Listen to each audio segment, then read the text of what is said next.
नमस्ते, मी ओमी वैद्य आणि तुम्ही पाहत आहात माझं Maharashtra. Don't forget like and subscribe. जिल्ह्यातील मिश्र खते बनविणाऱ्या खत उत्पादक संख्या आणि कंपन्यांकडून रासायनिक खतामध्ये राजरोस भेसळ सुरू आहे. विकासवाडी परिसरातील एका संस्थेच्या खतामध्ये भेसळ असल्याने खताची तपासणी प्रयोगशाळेत करण्यात आली. या प्रकारात दोषींवर कारवाई करावी तसेच कृषी विभागाने याला वेळीच आळ घालावा असा इशारा ठाकरे गटाकडून देण्यात आला. ठाकरे गटाच्या शिष्टमंडळाने जिल्हा अधीक्षक कृषी अधिकारी अरुण भिंगारदेवे यांची भेट घेऊन त्यांना निवेदन दिले. निवेदनात रासायनिक खतांच्या किमतीत वाढ व भेसळ करणाऱ्यांवर कृषी विभागाने वेळीच आवर घालावा.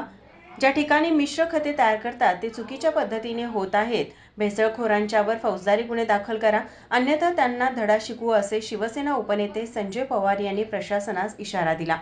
यावेळी शिवसेनेचे सहसंपर्क प्रमुख विजय देवणे, उपजिल्हा प्रमुख अवधूत साळुंखे, तालुका प्रमुख राजू यादव, विराज पाटील, पोपट दांगट, शांताराम पाटील, विनोद खोत, विराज पाटील, दयानंद शिंदे उपस्थित होते.